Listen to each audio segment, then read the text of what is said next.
Hello guys, कैसे हैं आप सब। तो आज मैं बात करने वाला हूँ IBPS PO 2020 की नोटिफिकेशन के बारे में। ये 5 तारीख को ही नोटिफिकेशन आ गई थी। तो सबसे पहले हम इस नोटिफिकेशन पे जाते हैं। तो ये है वो नोटिफिकेशन, और टाइम को बिना वेस्ट करे हुए सबसे पहले हम इम्पॉर्टेंट डेट्स पे जाते हैं कि डेट्स क्या क्या मतलब कौन कौन सी डेट्स हैं जो कि इम्पॉर्टेंट हैं इस पूरे प्रोसेस में। तो सबसे पहले बात करते हैं इम्पॉर्टेंट डेट्स के बारे में।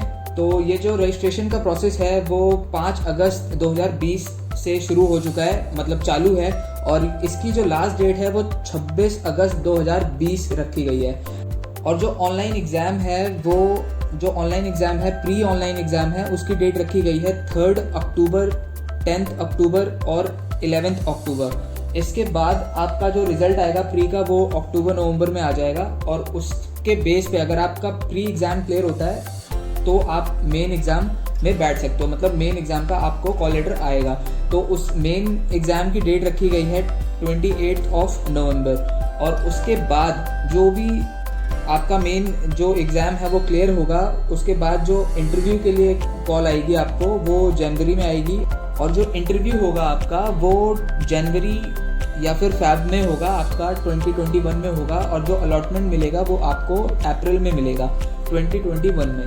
तो अब बात कर लेते हैं इसकी एज के बारे में कि एज क्या क्या रखी गई है, एज का क्राइटेरिया क्या रखा गया है इसमें। तो यहाँ पे मैं आपको दिखा दूँ इसकी जो मिनिमम एज रखी गई है वो 20 ईयर्स रखी गई है, और जो मैक्सिमम एज रखी गई है वो 30 ईयर्स रखी गई है। मतलब कि आपकी जो डेट ऑफ बर्थ है वो 2 अगस्त 1990 से पहले की नहीं होनी चाहिए, और 1 अगस्त 2000 से बाद की नहीं होनी चाहिए।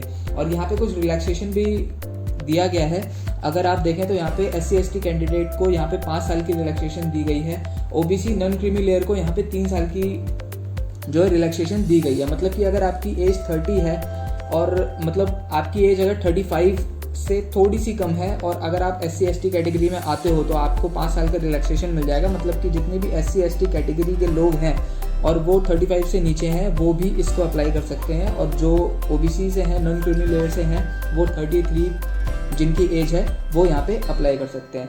यहाँ पे कुछ रिलैक्सेशन और भी दी गई है। जो कि PWD बैकग्राउंड से आते हैं उनको 10 ईयर्स की रिलैक्सेशन मिली है, और जो एक्स सर्विसमैन हैं उनको 5 ईयर्स की मिली है।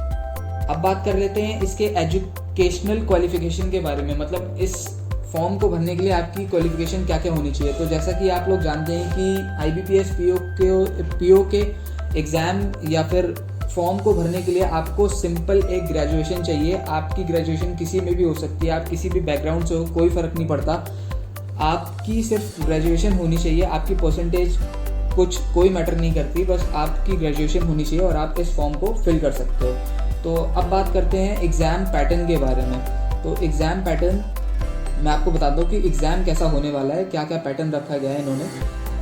तो यहाँ पे ये आप देख सकते हो। पहले प्री का एग्जामिनेशन की आपको मैं बता देता हूँ। इसमें 3 कैटेगरी डिवाइड की गई है। इंग्लिश के क्वेश्चंस आएंगे, 30 क्वेश्चन आएंगे, 30 मार्क्स के होंगे, और ये आपको 20 मिनट्स में सॉल्व करने हैं। तो एप्टी के क्वेश्चन जो आएंगे वो 35 क्वेश्चन होंगे, 35 मार्क्स के, वो भी आपको 20 मिनट्स में ही सॉल्व करने हैं। और रीजनिंग के भी 35 क्वेश्चन 35 मार्क्स के आएंगे। मतलब कि आपके टोटल जो है वो 100 क्वेश्चंस होंगे, और वो 100 क्वेश्चंस आपको 60 मिनट्स में कंप्लीट करने हैं। और ये जो टाइम आपको अलॉट हुआ है ये सेपरेट टाइम अलॉट हुआ है। मतलब कि आपको जो इंग्लिश का एग्ज़ाम होगा उसके लिए 20 मिनट्स मिलेंगे। आप उसको 20 मिनट्स को आपको पूरे मतलब इंग्लिश का ही एग्ज़ाम देना है। ये नहीं कि आप एप्टी का भी कर रहे हो, रीजनिंग का भी कर रहे हो, ऐसा नहीं है। सेपरेटली टाइम इसमें अलॉट किया गया। अब बात कर लेते हैं मेंस एग्जाम की। तो मेंस एग्जाम में आपकी रीजनिंग पूछी जाएगी जो कि 45 क्वेश्चंस की होगी, जो कि 60 मार्क्स बोरो करेगी। और यहाँ पे इसमें जनरल इकोनॉमी, बैंकिंग अवेयरनेस के 40 क्वेश्चन आएंगे जो कि 40 मार्क्स के होंगे। इंग्लिश के जो होंगे वो 35 क्वेश्चन होंगे 40 मार्क्स के।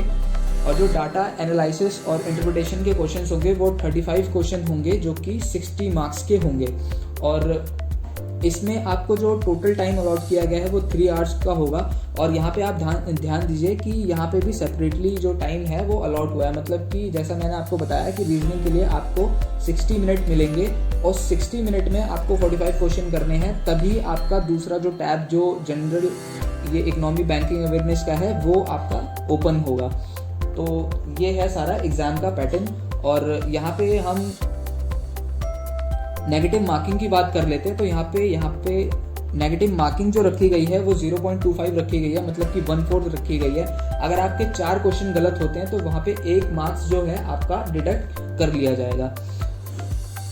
अब बात कर लेते हैं इंटरव्यू के बारे में कि इंटरव्यू कैसे होने वाला है और जो इंटरव्यू होगा वो कितने मार्क्स कैरी करेगा। तो सबसे पहले मैं आपको बता दूं, जो प्री एग्ज़ाम है वो आपका क्वालिफाइंग एग्ज़ाम होगा और जो मेरिट लिस्ट बनेगी आपकी वो इंटरव्यू और मेंस एग्ज़ाम के बेस पे बनेगी।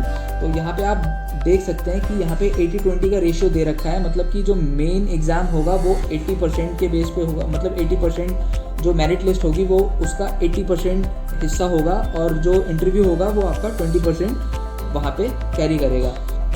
तो अब बात कर लेते हैं फ़ीस की कि फ़ीस कितनी रखी गई है। तो जितने भी हमारे SC ST PWD कैंडिडेट्स हैं उनके लिए फ़ीस 175 रखी गई है और जितने भी अदर कैंडिडेट हैं उनके लिए फ़ीस रखी गई है 850 रुपीज़। तो अब बात कर लेते हैं कि नंबर ऑफ़ पोस्ट कितनी रखी गई है। तो यहाँ पे सबसे जो मेन इम्पॉर्टेंट आपको जो देखना है वो है टोटल नंबर ऑफ पोस्ट। तो यहाँ पे टोटल नंबर ऑफ पोस्ट दे रखी है 1417 पोस्ट जो है आपको यहाँ पे मिलेंगी।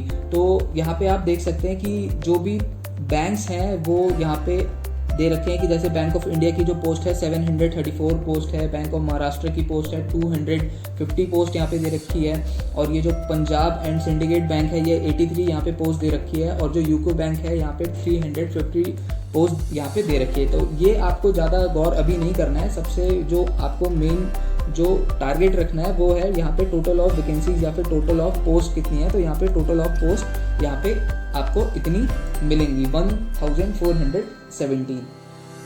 अब यहाँ पे एक और इम्पॉर्टेंट बात यहाँ पे इन्होंने मेंशन कर रखी है कि कोविड का यहाँ पे टाइम चल रहा है, तो उसको देखते हुए यहाँ पे आपको क्या क्या आइटम्स जो हैं वहाँ पे एग्जामिनेशन हॉल में ले जाने होंगे या फिर ले जाने कंपलसरी हैं या फिर आप ले जा सकते हैं।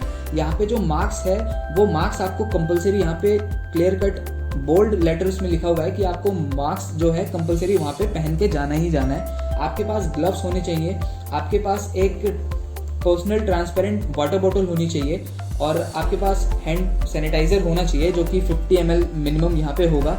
एक सिंपल पेन होना चाहिए और यहाँ पे जो एग्ज़ाम रिलेटेड डॉक्यूमेंट है जो कि कॉल लेटर है, आपका एडमिट कार्ड है, ID कार्ड है, वो आप ले आ सकते हैं। और ये जो है ये तो आप सिंपली यहाँ पे ये सारे आप यहाँ से देख सकते हैं। तो आज की वीडियो में इतना ही, और ऐसी अपॉर्चुनिटीज़ या अपडेट्स के लिए इस चैनल को प्लीज़ सब्सक्राइब कर लीजिए। Thank you.